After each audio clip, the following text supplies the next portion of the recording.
Hello বন্ধুরা, কেমন আছেন সবাই? আজকের এই ভিডিওতে আমরা জানবো বাংলাদেশের সব থেকে জনপ্রিয় বক্তা প্রতিটা মাহফিলে কে কত টাকা পারিশ্রমিক নিয়ে থাকে। তো ভিডিওটি শুরু করার আগে সবার কাছে একটা অনুরোধ, ভিডিওটিতে একটা লাইক দিবেন আর যারা চ্যানেল নতুন অবশ্যই চ্যানেলটি সাবস্ক্রাইব করে দিবেন। নম্বর 1, তারেক মানোয়ার। বন্ধুরা, বাংলাদেশের এক জনপ্রিয় বক্তার নাম হচ্ছেন তারেক মানোয়ার। তারেক মানোয়ার বয়স বর্তমানে 65 বছর। তিনি তার প্রতিটা ওয়াজের জন্য প্রায় 40 থেকে 60 হাজার টাকা পর্যন্ত নিয়ে থাকেন। নম্বর 2, হাফিজুর রহমান। বন্ধুরা, চলমান সময় বাংলাদেশের জনপ্রিয় এক বক্তার নাম হচ্ছেন হাফিজুর রহমান। হাফিজুর রহমানের জন্ম কুয়াকাটায়। তার এখন বর্তমান বয়স 45 বছর।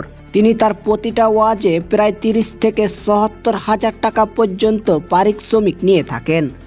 নম্বর 3, আমির হামজা। বন্ধুরা, বাংলাদেশের অন্যতম সেরা একটি বক্তা হচ্ছেন আমির হামজা। আমির হামজার বয়স হলো 59 বছর। বর্তমানে আমির হামজার তাফসিতে প্রায় 70 থেকে 1 লাখ মানুষ হয়ে থাকে।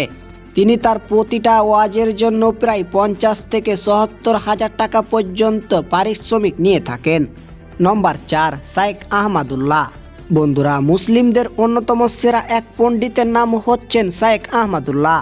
তিনি বরঞ্চ ইসলামিক সকল ধরনের প্রশ্নের উত্তর দিয়ে থাকেন। শাইখ আহমদুল্লাহর বর্তমান বয়স 43 বছর। তিনি তার প্রতিটা ওয়াজে প্রায় 30 থেকে 50 হাজার টাকা পর্যন্ত পারিশ্রমিক নিয়ে থাকেন। নম্বর 5, মিজানুর রহমান আজহারী। বন্ধুরা, বর্তমানে বাংলাদেশের তরুণদের কাছে জনপ্রিয় এক বক্তা হলেন মিজানুর রহমান আজহারী। তিনি বরঞ্চ বাংলাদেশে জনপ্রিয়তা অনেকটাই পেয়েছে। তার প্রতিটা ওয়াজে প্রায় 1 থেকে 4 লাখ পর্যন্ত মানুষ হয়। মিজানুর রহমান আজহারীর বর্তমান বয়স 39 বছর। তিনি তার প্রতিটা ওয়াজের জন্য প্রায় 70 থেকে 1,20,000 হাজার টাকা পর্যন্ত পারিশ্রমিক নিয়ে থাকেন। বন্ধুরা, এই 5 বক্তার মধ্যে আপনার পছন্দের বক্তা কে বা আপনি কার তাফসীর শুনতে ভালোবাসেন তার নামটি অবশ্যই আমাদের কমেন্ট বক্সে লিখে যাবেন।